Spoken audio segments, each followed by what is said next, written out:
But if your breath still stinks, it's not going to matter. So that is how I perceive intrapersonal self-care. It doesn't matter if I got a facial, my face looks good, I got a fresh haircut, I got my nails done, my toes done. Everything on the external looks really good.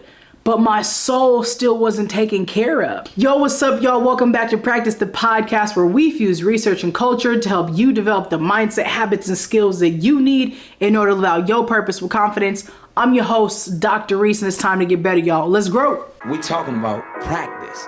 Not a game. We talking about practice. Practices are meant to be competitive. They're meant to be competitive. If your practices are more competitive than the games themselves, you're doing the wrong thing. Yo, today we are talking about intrapersonal self-care. Now, I am extremely passionate about this topic because it's really the essence of you-ish, like intrapersonal self-care, you-ish. And we're going to break down the you-ish development. We're going to break down the you-ish intrapersonal self-care plan, you-ish time that I go through with all the people that I coach to make sure that you are really doing what you got to do to intentionally seek your healing, to internally secure your health, which is what you-ish stands for. So I'm excited to get after it. So before we do that though, y'all know how it is. We got to really go through the research. So what's the research that really supports intrapersonal self-care? There's a lot of it, right? Like there's a lot, but it's really going to boil down to your mind and your heart. That's it. Your mind and your heart, which for some folks, they can call it spirituality. They could call it your soul. I like to call it your soul and obviously spirit. But we've talked about this on previous episodes where we have the confident energy giving system and we had your core four, right? We talked about your spirituality, your emotional and your mental and spiritually, mentally, emotionally, right? Like those are the first three, and then physically. So the first three are really the essence of intrapersonal. And so the research behind this goes back to like, we're holistic beings. You're not just your physical being, right? That's one aspect of who you are. And a lot of self-care for some folks just sees it as a physical aspect, right? Like whether it's getting your toes done or your nails done and facials and massages. And believe me, I'm pro all of that. I'm about that life. I love it. But when you really look at it, those are just external aspects of self-care. And I'm getting ahead of myself, and that just is going to be what it is for the moment. But the research behind this is just because we're holistic beings, y'all. And because we're holistic beings, that means that there is a soul that we have. There's a soul that is us, that is inside this physical vessel, this physical body, this physical temple, whatever you want to call it. And if we're only giving self-care to the external temple that is seen, what is that to say about what's inside? So a couple episodes we talked about you are the bag, and your bag is obviously your physical being, and what's inside of it is the different things that you hold, is the actual capital, and your soul is the essence of it. Your purpose is your soul, being acted out in a way. And so if you're not taking care of that, then what are we doing? You know what I'm saying? It's kind of like when cats talk about, selling your soul for whatever. And I think that is a part of this in a kind of tricky way. Like I didn't really plan to say that, but then it came up like, but it really is it. You know what I'm saying? Like not taking care of your soul is like not truly taking care of who you are. So that leads me to the quote for today. The quote for today is, not taking care of your soul is like brushing your teeth and ignoring your tongue. Not taking care of your soul is like brushing your teeth and ignoring your tongue. So how many cats out there, right? I'm assuming and hoping everybody listening to this brushes their teeth, gets in there, boom. And then you go, pearly whites, you love it. But then if you don't, you know what I'm saying? I get that tongue and get all the plaque off your tongue and all that stuff and floss and all the different things and scrape your tongue, then your breath is still going to stink. So the outside, your teeth might be shiny and white because you use the Colgate boy that really helps you out and you all good that way, which is solid. But if your breath still stinks, it's not going to matter. So that is how I perceive intrapersonal self-care. It doesn't matter if I got a facial, my face looks good, I got a fresh haircut, I got my nails done, my toes done. Everything on the external looks really good. but my soul still wasn't taken care of, because that's the essence of the breath. That's the essence of who we are. If your soul's got plaque on it, your actions are gonna stink. Like if your soul has plaque built up, who you are, you're gonna have a nasty attitude. You're gonna have a bad perspective on the world. You're gonna walk around jaded. You're gonna be a pessimist. You're gonna miss out on your opportunity to be an optimist. You're gonna miss out on the hope that the world can provide for you if your soul has plaque on it. So just because you look pretty, if your soul is walking around with all this gunk on it, ain't nobody gonna wanna be around you. You're gonna be like, I see the smile, but I smell it too.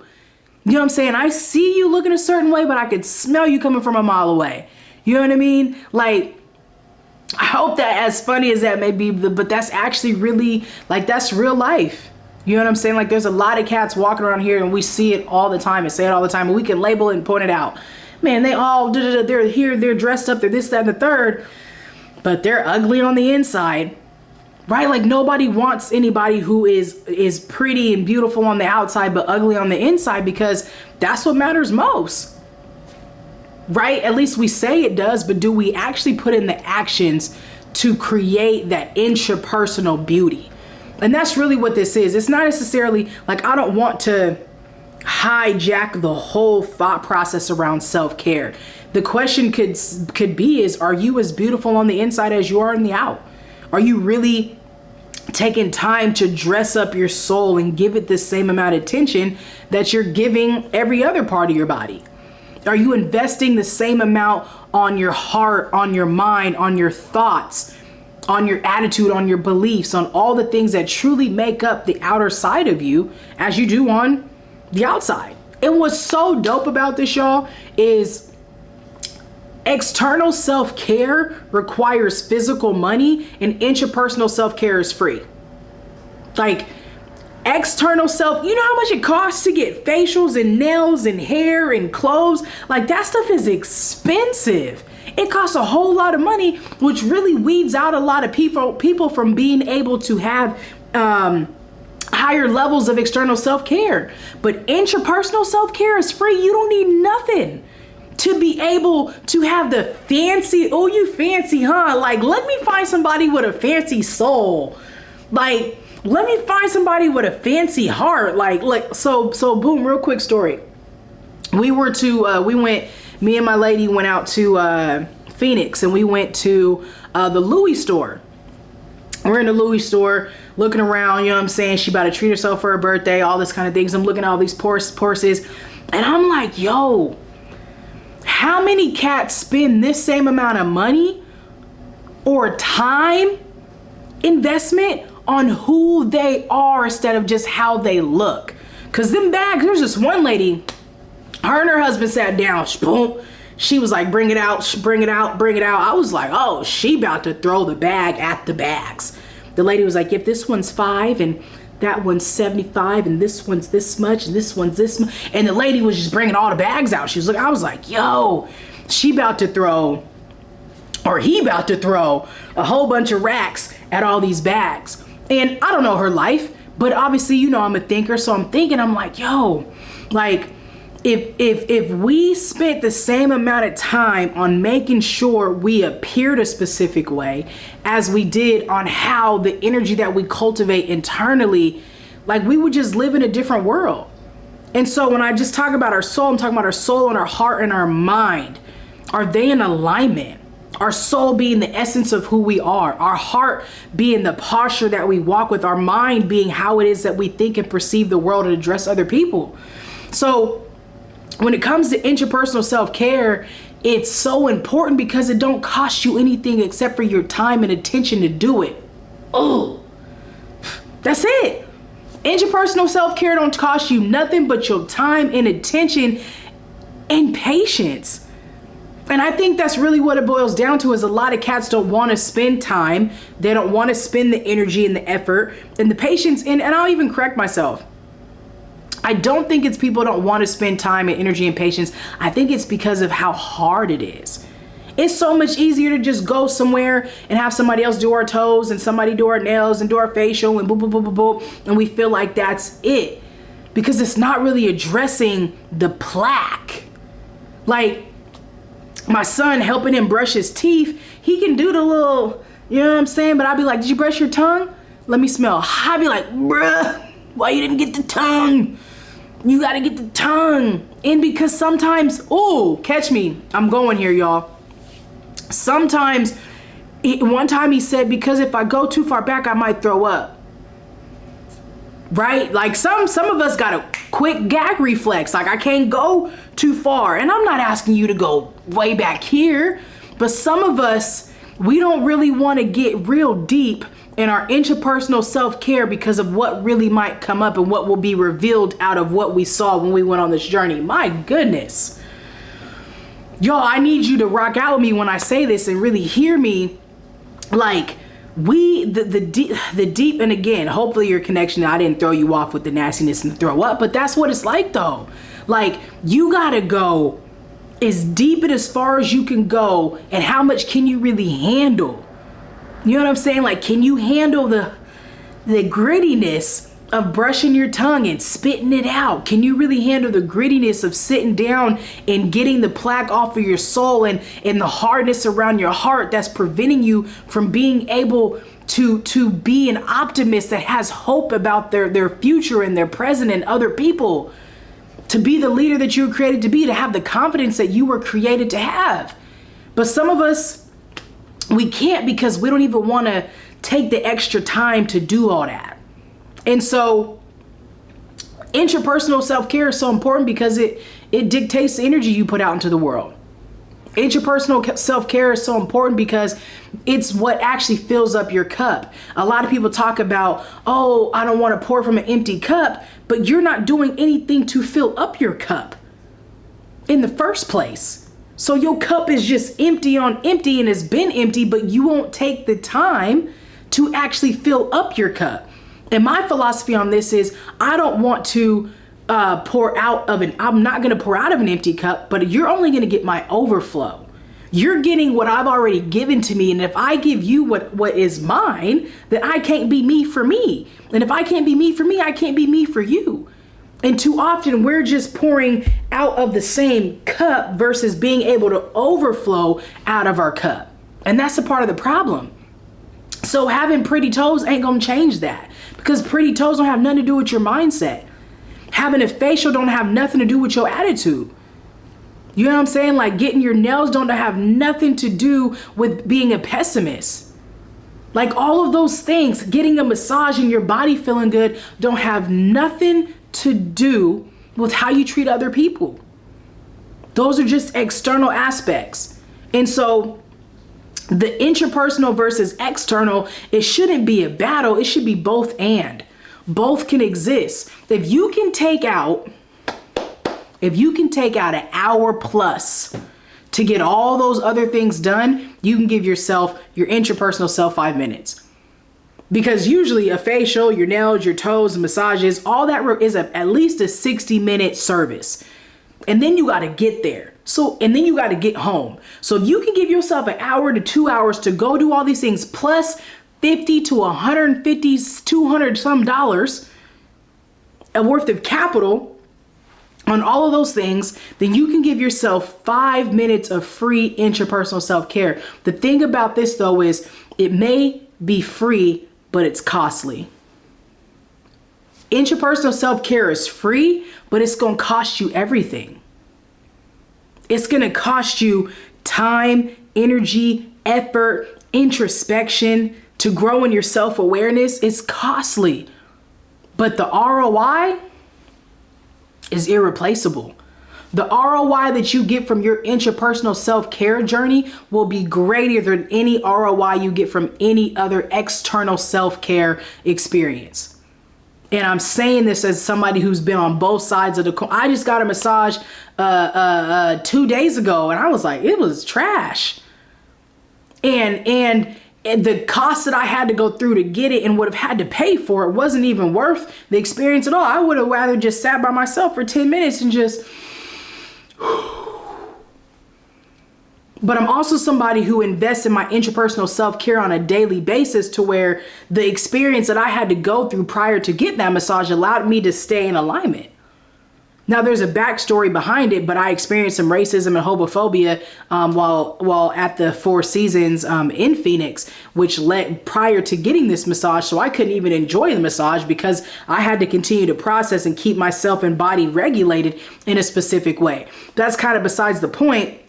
But it's also in alignment with the point, because if I didn't prepare myself on a daily basis to be a specific way, to show up a specific way, to take care of my personal well-being and my psychological capital, those experiences I had could have went so many different directions. And if I would have tried to mask it with the massage, it wouldn't have helped.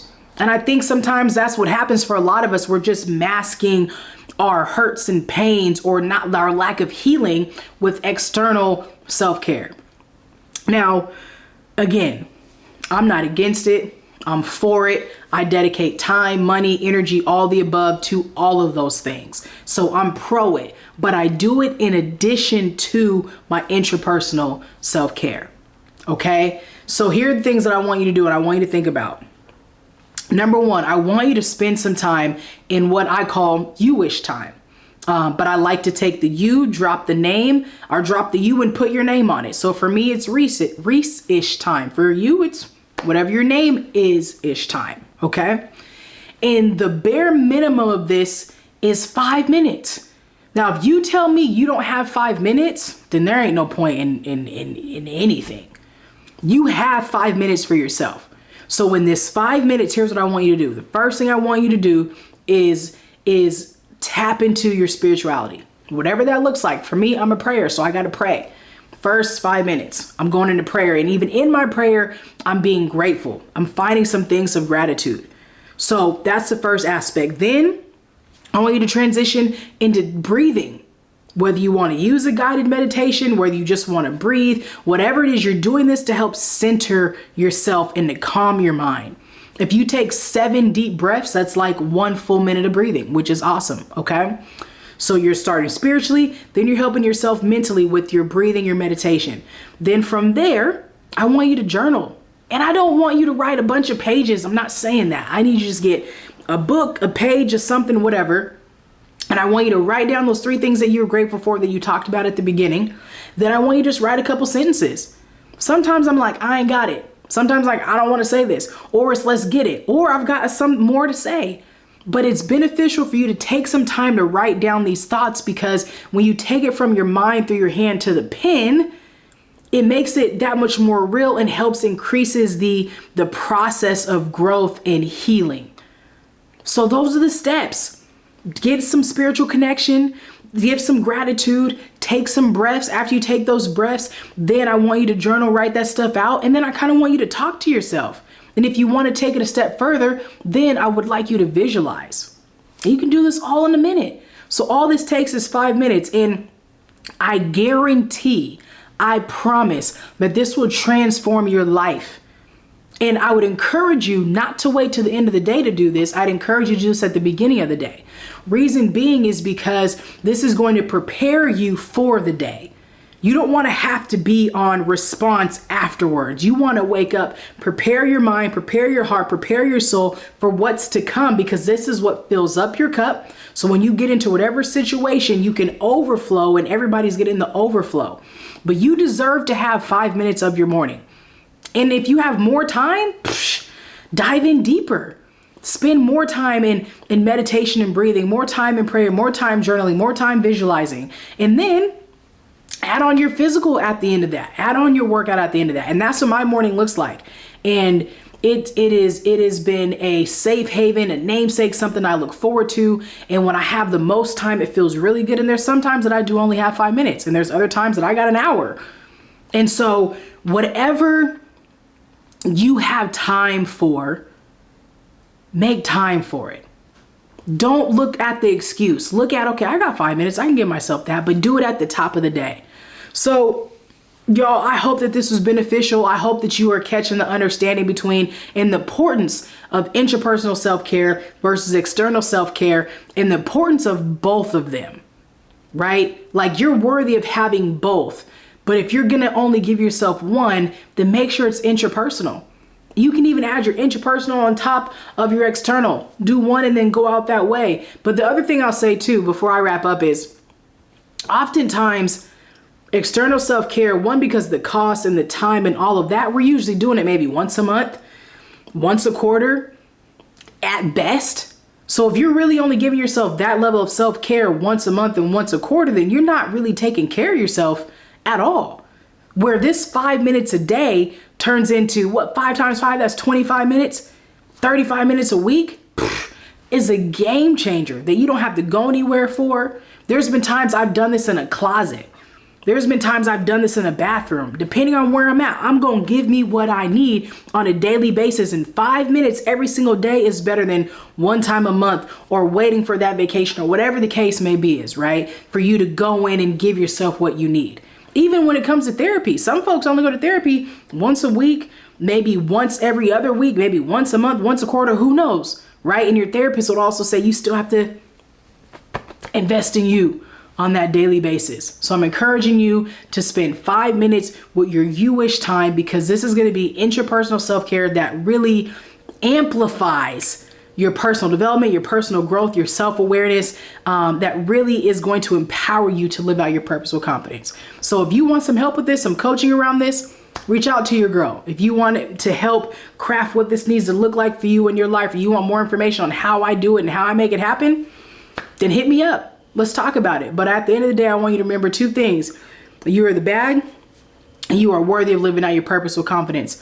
I'm your host, Dr. Rees. Until next time, peace.